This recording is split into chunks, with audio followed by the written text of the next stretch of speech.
Praise the lord. అపోస్తలుడైన పౌలు హెబ్రీలకు రాసిన పత్రిక 7వ అధ్యాయం 26వ వచనము చదువుకుందాము. పవిత్రుడును నిర్దోషియు నిష్కల్మషుడును పాపులలో చేరక ప్రత్యేకంగా ఉన్నవాడును ఆకాశ మండలం కంటే మిక్కిలి హెచ్చైన వాడునైన ఇట్టి ప్రధాన యాజకుడు మనకు సరిపోయిన వాడు. హెబ్రీ గ్రంథకర్త మన ప్రధాన యాజకుడు, మన శ్రేష్టమైన ఉత్తమమైన ప్రధాన యాజకుడైన యేసుక్రీస్తుల వారి యొక్క గుణగణములను, స్వభావ లక్షణములను ఇక్కడ కొన్నింటిని ప్రస్తావిస్తున్నాడు. ఆయన ఎలాంటి వాడు అంటే ఆయన పవిత్రుడు. యేసుక్రీస్తుల వారు పవిత్రుడు, పరిశుద్ధుడు. ఆయన నిర్దోషి, నిష్కల్మషం కలిగినటువంటి వాడు. అంటే ఎలాంటి కలంకం లేనటువంటి వాడు. పాపులలో చేరక ప్రత్యేకంగా ఉన్నవాడు. అంటే పాపుల మధ్యలో జీవించాడు, పాపులలో నివాసం చేశాడు, పాపులను ప్రేమించాడు.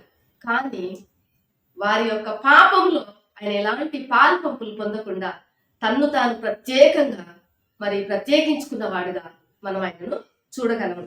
ఆయనలో ఎలాంటి బలహీనతలు లేనివాడిగా మనం చూస్తున్నాము. ఈ లక్షణాలన్నీ ఈ లోకంలో యాజకులకు లేవు. వారు ఎన్నో బలహీనతలు కలిగినటువంటి వ్యక్తులుగా ఉన్నారు.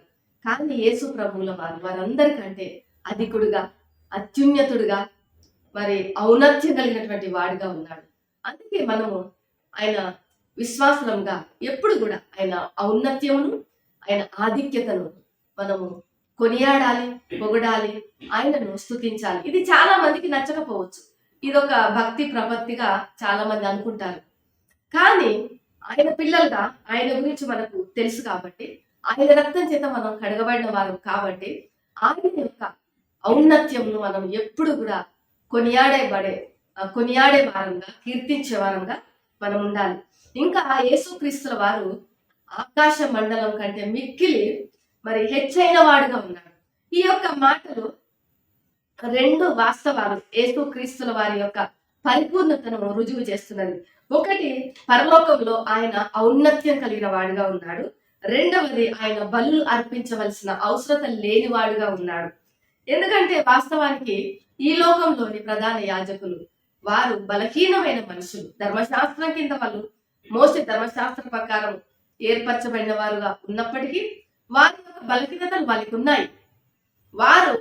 వారి పాప పరిహారార్థమై మరియు ప్రజల పాప పరిహారార్థమై వారు నిత్యము దినదినము బలులు అర్పించవలసినటువంటి అవసరత కలిగి ఉన్నారు. వారి పరిపూర్ణులు కాదు, వాళ్ళు బలహీనులు.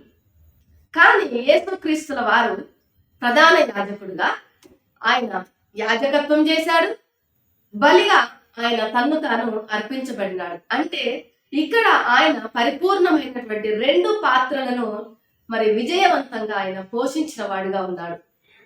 అందుకే ఆయన యొక్క ఔన్నత్యమును బట్టి, ఇదెంతో విశిష్టమైన కార్యము బట్టి ఆయనను స్తుతించాలి, మనం ఘనపరచాలి. మన ప్రతి పరిస్థితుల్లో కూడా ఆయన చాలిన వాడుగా ఉన్నాడు. ఎందుకంటే మన బలహీనతలు ఆయన ఎరిగిన వాడుగా ఉన్నాడు. ఆయన పవిత్రుడు, పరిశుద్ధుడు. కానీ మన యొక్క ప్రతి పరిస్థితిని ఆయన అర్థం చేసుకునే దేవుడుగా ఉన్నాడు. మన ప్రతి శోధన ఏంటో ఆయనకు తెలిసిన దేవుడుగా ఉన్నాడు. కాబట్టి మనం ఏ స్థితిలో ఉన్నప్పటికీ, మన ప్రతి బలహీనతలు, మన ప్రతి ఒక్క పరిస్థితిలో ఆయనను ఆశ్రయించినప్పుడు మన ప్రధాన యాజకునిగా, మనకు సరిపోయిన వాడుగా ఆయన మనకు సహాయం చేస్తాడు. తండ్రి అయిన దేవుని ఎదుట ఆయన తన్ను తాను ఎంతో ఇష్టపూర్వకంగా బలిగా అర్పించుకున్న దేవుడిగా ఉన్నాడు. మన దేవాలయంలో చూసినట్లయితే కోడెలను లాక్కొని వస్తారు, ఎద్దులను లాక్కొని వస్తారు, గొర్రెలను లాక్కొని వస్తారు, వాటి కొమ్ములను బలిపీయడానికి కడతారు తాళ్లతో. ఈ రీతిగా వాటిని సాధువు చేసుకోవటానికి ఎన్నో ప్రయత్నాలు చేస్తారు ఆ జంతువులని, ఎందుకంటే అవి మాట వినవు. కానీ యేసు ప్రభువుల వారిని ఆ రీతిగా చేయాల్సిన అవసరం లేదు. ఎవ్వరు కూడా ఆయనను బలవంతంగా లాక్కొని రాలేదు. శిలువ యొద్దకు తన్ను తానే ఇష్టపూర్వకంగా, సమ్మతిపూర్వకంగా దేవునికి సర్వాంగ యాగంగా ఆయన అర్పించుకున్నాడు. ఎంతో ఉత్తమమైనటువంటి, ఎంతో శ్రేష్టమైనటువంటి, ఎంతో విలువైనటువంటి యాగమును ఆయన తండ్రి అయిన దేవుడి ఎదుట సమర్పించుకున్నాడు. మన పరిపూర్ణ ప్రధాన యాజకుడిగా మన కొరకు ఆయన ఉన్నారు. ఈ యొక్క ఉదయకాల సమయంలో ప్రియమైనటువంటి వారులారా, మీరు ఏ బలహీనతల్లో కలిగి ఉన్నప్పటికీ మన బలహీనతలు నెరిగిన వాడుగా ఆయన ఉన్నాడు కాబట్టి ఆయనను ఆశ్రయించుదాం. మన పక్షాన తండ్రికి విజ్ఞాపన చేసే ప్రధాన యాజకునిగా ఆయన మన కొరకు ఉన్నారు. మన కొరకు తన ప్రాణాలే అర్పించుటకు లెక్క చెయ్యని మరి యేసయ్య మరి మనల్ని ఎంతగా ప్రేమిస్తున్నాడు. మనం ఆయన చెంతకు వద్దాము ఈ ఉదయకాల సమయంలో. ఆయనకు మనం ప్రార్థించుదాము. మన అవసరతలు, మన అక్కర్లన్నింటినీ కూడా ఆయనకు తెలియజేద్దాము. మన పక్షాన తండ్రికి విజ్ఞాపన చేసే మరి యాజకునిగా మనకు ఆయన ఉన్నారు. మనం ఒంటరి వారం కాదు.